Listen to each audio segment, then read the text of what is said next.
vallisoletano, Martín Abril, padre de Ignacio Martín Baró, en que me decía con sinceridad, aparte de unas frases y unas palabras de afecto que no puedo, pues en fin, olvidar, que si su hijo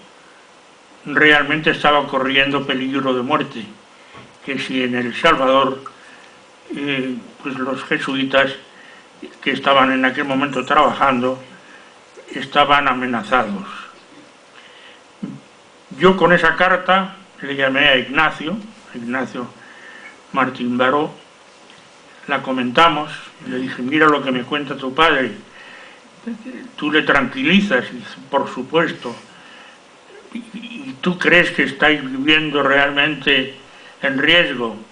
Y me dijo, mira, embajador, aquí se vive sinceramente ese riesgo, pero lo tenemos asumido, y por eso estamos aquí, porque queremos desde ese riesgo hacer todo lo posible porque este pueblo sufriente tenga la oportunidad de salir adelante y conocer de verdad lo que es la Iglesia. Aquellas palabras sinceras de Ignacio a mí me dieron cuenta exacta del valor y la dimensión humana de lo que eran aquellos hombres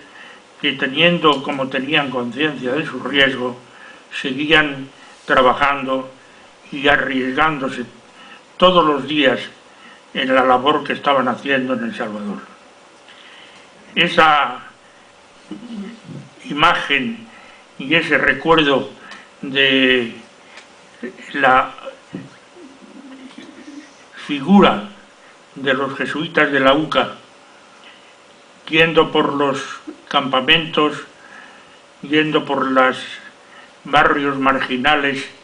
de El Salvador, que eran sinceramente angustiosas,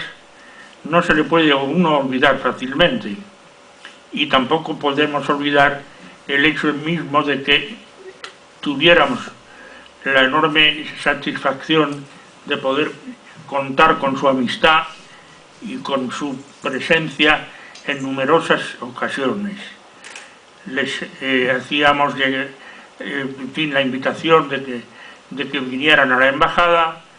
y allí pasábamos largas horas hablando, discutiendo. Ellos venían también en ocasiones para ver en la prensa española que nos llevaba, claro, a través de la valija diplomática y que no tenían ellos tanta facilidad de ver, incluso en ocasiones de ver, para ver, me acuerdo del padre Yacuría, que era de la Atleti de Bilbao, cuáles eran los resultados y cómo se veía la perspectiva del campeonato desde El Salvador. Yo creo que recibimos una inmensa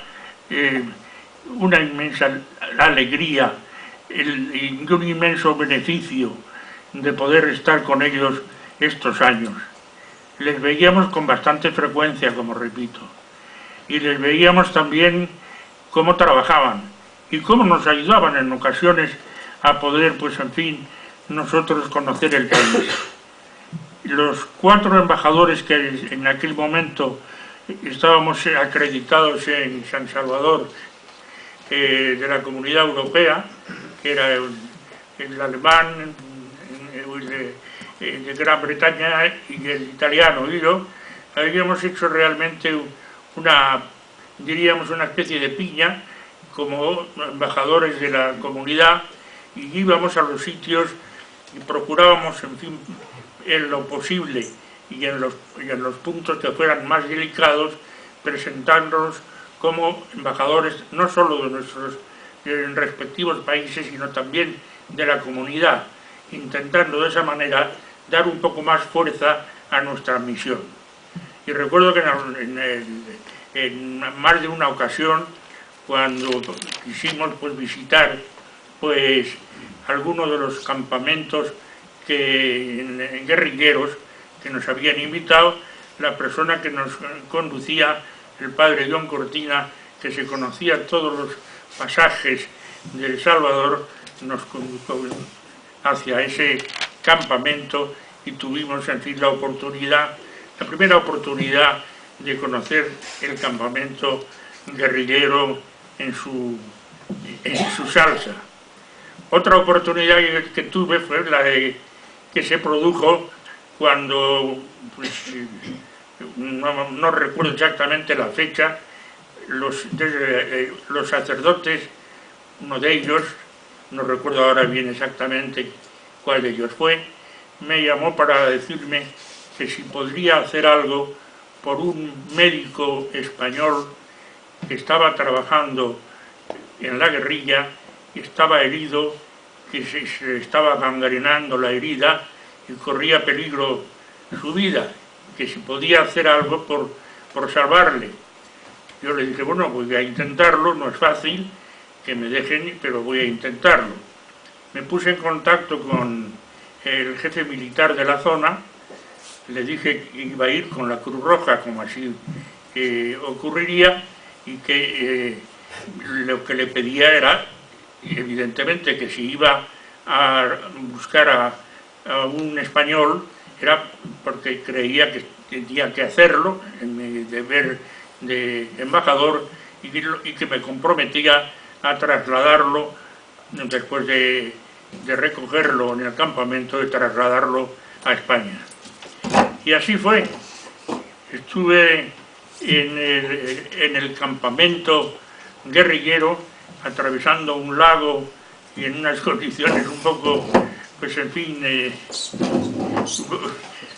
rocambolescas, porque el capitán, el comandante de la zona,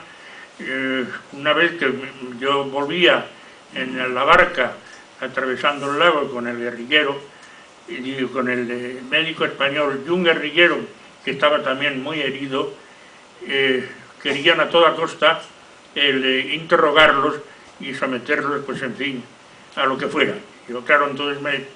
me planté, les dije, esto es territorio español, están en el coche de la embajada y aquí yo no les autorizo a ustedes. En fin, el hombre me puso un poco tenso y después de hacerme esperar 2 horas que estuvo de contactos, me dejó pasar. Efectivamente llegamos a la embajada sin ninguna otra novedad y al día siguiente lo enviamos a Guatemala para que desde allí aquel joven médico navarro pudiera ser curado, porque estaba efectivamente en situación difícil de salud y poder volver a España. Aquello ya me creaba una cierta sensación, y nos creaba una cierta sensación de incomodidad con las gentes, sobre todo con los grupos de la oligarquía de El Salvador. No digo, en cambio, con la gente de la colonia española, en la que había gente magnífica y con la que teníamos una magnífica relación. Pero ya llegando antes, pues, lo han referido, al momento en que se inician en la segunda ronda de negociaciones para buscar la paz. Yo había tenido, en el momento en que el presidente del gobierno, Felipe González, me invitó a ocupar el cargo de embajador en El Salvador, yo no era diplomático de carrera, estaba entonces todavía, pues en fin, diríamos, recién salido de toda la etapa constitucional. Yo le escuché de una manera muy clara: la labor que te pido que hagas, y que es la que quiere hacer desde aquí el Ministerio Español, es hacer todo lo posible porque vuelva la paz a El Salvador. Estamos intentando, a través de todo el engranaje del Ministerio, en ese sentido hay que hacer un reconocimiento a Yago Pico de Coaña, que tanto y tantas cosas importantes hizo por la paz en Centroamérica.